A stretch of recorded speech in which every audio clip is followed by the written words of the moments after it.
Agenda is ASEAN-India. ASEAN and India are also working on enhancing private sector engagement with the reactivation of the ASEAN-India Business Council and increased participation from the Federation of Indian Chambers of Commerce and Industry. And the objective of this following session is to highlight and explore business opportunities among ASEAN member states and India. My luck, and also the luck of all the panelists here, that we are going to be talking to almost an empty hall. But then never mind, with the new information technology system, I'm sure whatever that we're going to be saying will be passed through to all the people. ASEAN-India dialogue relationship is a very, very meaningful and important one. It all started with sectoral dialogue partnership. Was established between ASEAN and India way back in 1992, and it then developed into a full dialogue partner way back in December 1995. And since then, ASEAN and India has been forging together into what we call as the Trade in Goods Agreement, which then more or less graduated into a comprehensive economic cooperation agreement, which has already been signed with Malaysia and Singapore. And now discussions are underway, as I understand it, with Indonesia as well as Thailand. And in other ASEAN countries, before they can get into what is called as a SICA situation, at least they are in the progress of talking and formulating ASEAN-India Free Trade Agreement. With us this afternoon, we have three distinguished panelists. For the interest of time, because we have to stop by 4 o'clock, I will not be going into the profiles, which I think you can read, ladies and gentlemen, in the brochure that's been provided to you. But on my immediate left is Dato' Noharuddin Nordin, who is the Chief Executive Officer of the Malaysian Investment Development Authority, or MIDA. And to his left is Mrs. Tom Aker, the CEO of Standard Chartered of Indonesia. And finally, right to the extreme left is Dr. Ganesan Natarajan, President and CEO of Ennore Coke Limited, who has just been recently knighted by the Queen of England, and so he's now Sir Ganesan Natarajan. Congratulations to you.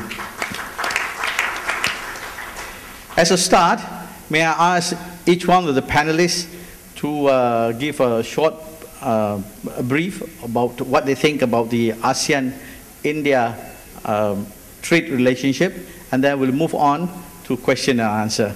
May I ask Dato' Noharuddin to begin? Thank you very much, Dato'.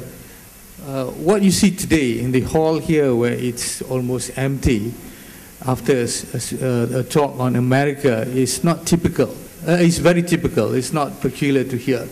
Every conference you attend, when an American is speaking, the hall will be full. As soon as you talk about countries from Asia, it will be empty. This is my concern. The concern is that we in ASEAN are not seeing the opportunities in our backyard. We are still have the old mindset that we still look at our traditional markets. And India, as we can discuss, offers tremendous opportunity. People are talking about BRIC. In whatever context you look at, people talk about BRIC, people talk about the new balance of the global economy. India is always there. And India offers a lot of opportunity, and as well as challenges, of course. So if you look at our relationship with India at the moment, ASEAN trade with India is about $46.4 billion US. That's roughly about 10% of India's total trade. Now, do you think that really reflects the true potential of relationship between ASEAN and India? I believe it's not. I believe there's a lot of potentials and prospects still being offered by India. I don't have a lot of figures at the ASEAN level to discuss about opportunities in ASEAN, but allow me to use Malaysia's experience with India to illustrate the possibilities. India is Malaysia's 12th largest trading partner, and our trade with India has grown at double-digit level over the last decade, with the exception of course of 2009. Malaysian companies Indian companies have invested in Malaysia over the years. To date, accumulated investment is about $2 billion US. And Malaysian companies have also invested in India, $250 million to date. Indian companies are among the major participants in the Malaysia Super Corridor, which is an IT concept. And 9 Indian companies, India biotech companies, have set up operations in Malaysia. There are close to 3,000 Malaysian students studying in India, and about 1,500 Indians studying in Malaysia. And we receive about 600,000 Indian tourists annually, growing at about a rate of 20%. And to date, Malaysian companies have completed 51 construction projects in India worth about $2.5 billion US. And for your information, India provides top-level, very knowledgeable and skillful professionals for Malaysia. So, as you can see, there's a lot of potential if we look at the relationship between Malaysia and India, and we can extrapolate this to ASEAN itself. However, I must say that there is potential of doing business in India, but to understand about the intricacies of doing business in India requires a little bit more time. One must understand that although India is one country, but it's not a homogeneous market actually. It has a segment within India that you need to analyze and study. There's a lot of distinct differences between these segments. Some of it go along geographical lines. It can be in terms of culture, in terms of the economic disposition of the market, the political backdrop, and many other factors that makes India not a single homogeneous market, but a sum of parts of different markets that one needs to understand. And so the things that what make India interesting is also the fact that it is perhaps the best reflection of a land of contrast and paradox. For example, while India produced the best brains in the world, and India has shared this brain with the other parts of the world, including Malaysia, it still has among the largest population that is still undereducated. And then many Indian companies are leaders in the ICT world, but the internet penetration in India, for example, compared to many of the ASEAN countries, we are better. And many of the campuses of the ICT companies, if you were to go there, they are truly state-of-the-art and much better than what you can find in the developed countries. But unfortunately, as you step out these campuses, the infrastructure that you confront with is still very much wanting. So that's India for you. It is a country with a lot of potential, but it's also a country that's a lot of needs. So while I say there's a lot of potential in India, we need to understand that India needs to be understood. So you can't do business with India at arm's length, and you just can't depend on the number. But the scope is limitless. So what you need to do is to really go to India. And when I say to go to India, it's not just to go to 1 or 2 cities.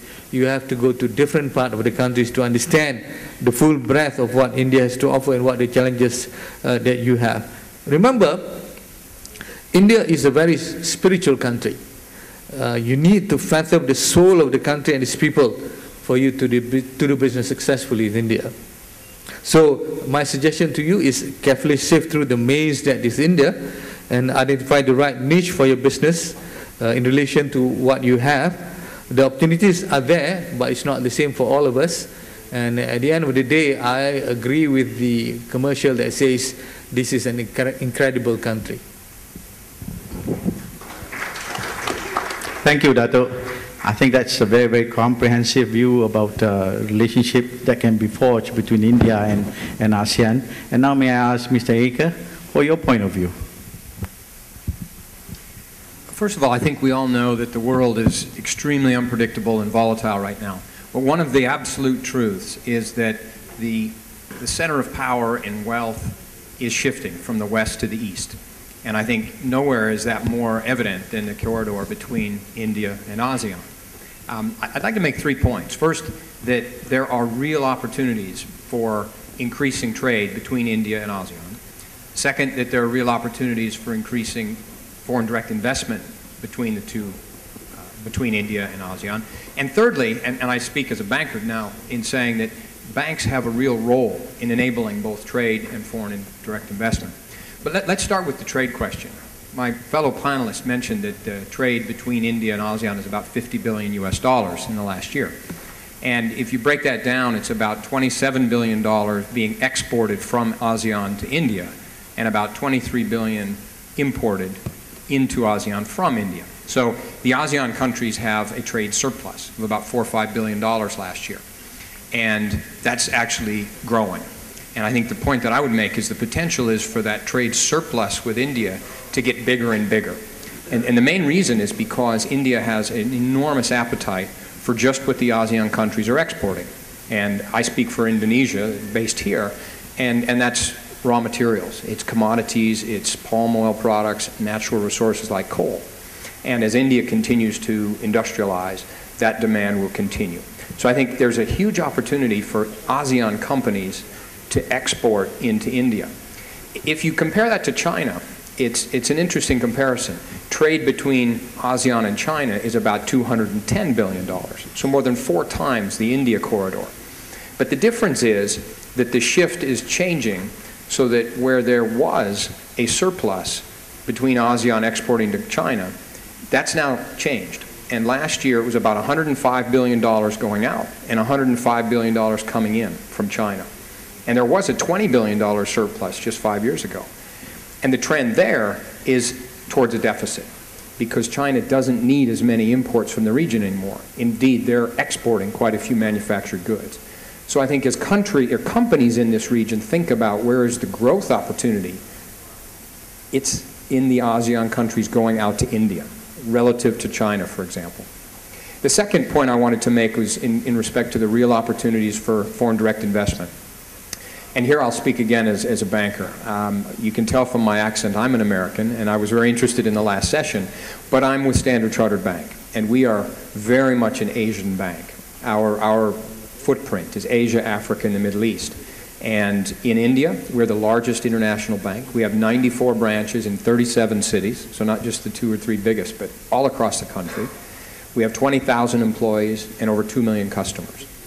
In ASEAN, we have 400 branches across the countries. We have 4 million customers.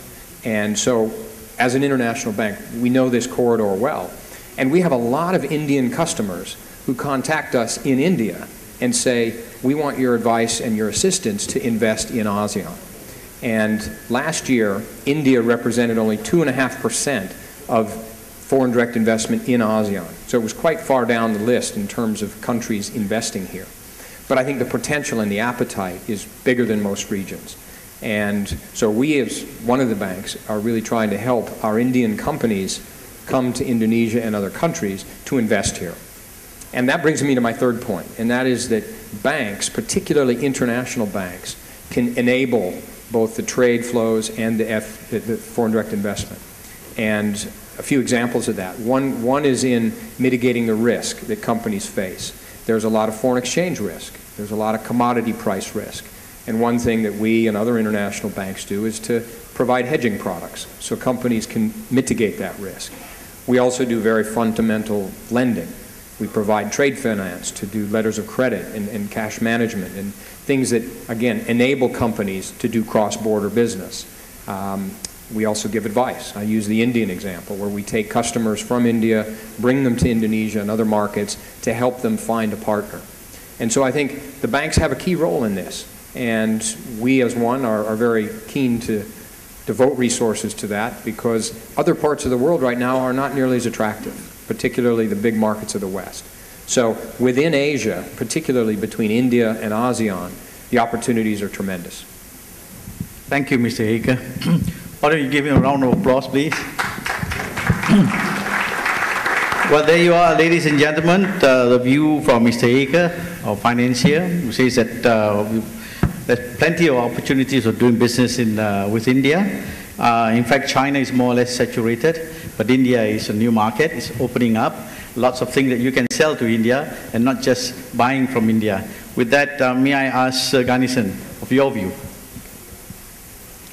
See, I will chart out my views with reference to ASEAN a little bit but more like India-Indonesia trade relationship. So in that, see what you are mentioning about the increase in the trade between India and ASEAN. If you look at that, in the last 1 year, the exports of India to ASEAN has increased by 50%. And the imports has increased by 18–19%. So that shows actually the shift is happening because there is a lot of potential. And second, coming into the FDIs into India. In that, I have to accept a fact that the FDIs which is being cleared by Government of India, various governments before, it's not been properly portrayed or been projected to the world. Actually, when people whom I meet outside India, they all feel that they are surprised that India has actually such a vast potential and then easier access. And I fully agree with Mr. Nouruddin's point that India is not a single country. Though it's a single country, but again, you got to deal with the areas differently. Because if you take the eastern part of India, it's a lot of mineral resources, a lot of potential for growth, but again, you have to approach in a different aspect. When you talk about the manufacturing sectors in the South India, again, things will be easier compared to the eastern part of India. But, so like the West understands financials properly than any other part. So you got to have a strategy to get into, and definitely if you handle it, and you have to have a feel of it, because actually like compared to the Canadian investments or US investments, things are online. You can just actually have a window things. But that's not the case in India. You got to go there, spend some time, study that, and definitely if you do that, you have to be most successful. And again, coming into the other aspect, now talking about the crowd, now it's picked up.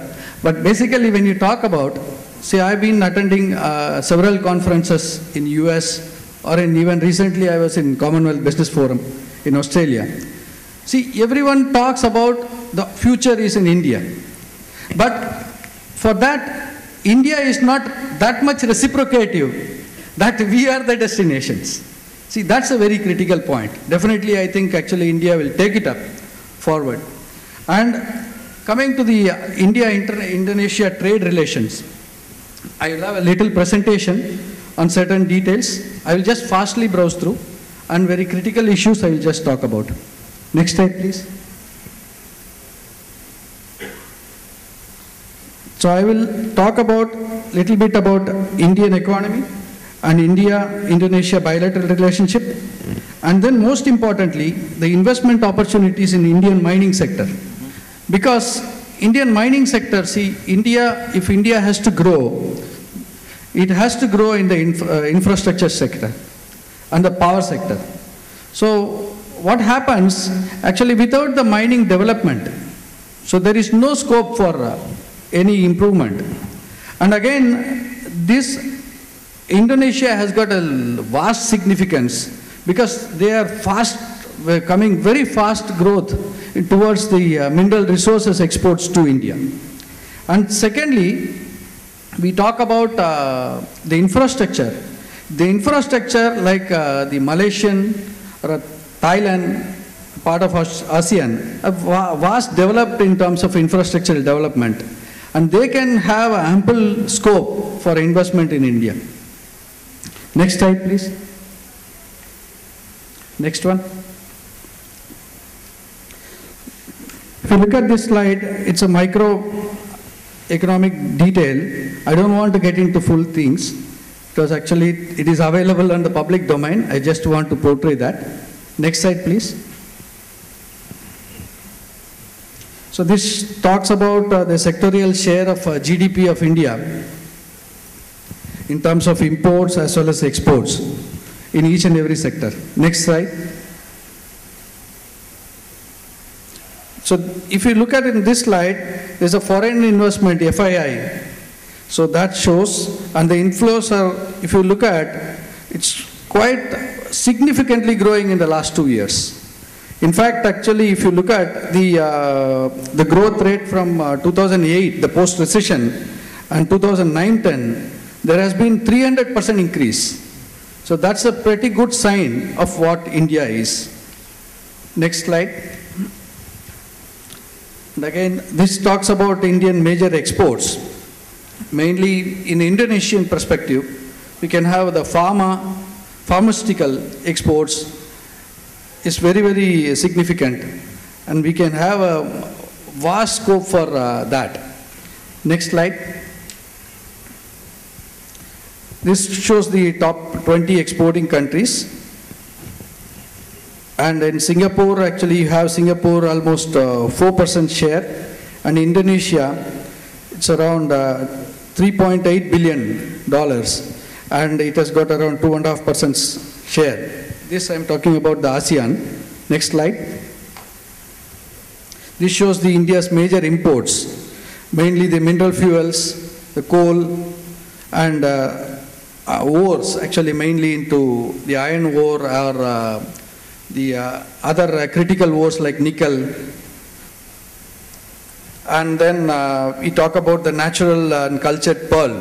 That's again because India is one of the largest producer of jewelries exports. That means actually these natural stones and the pearls can be, it's been imported to India and again re-exported from India. Next slide. This shows the share of top 20 importing countries. Indonesia again coming into the picture of 2%, 2.7%. It's almost $6.7 billion US dollars.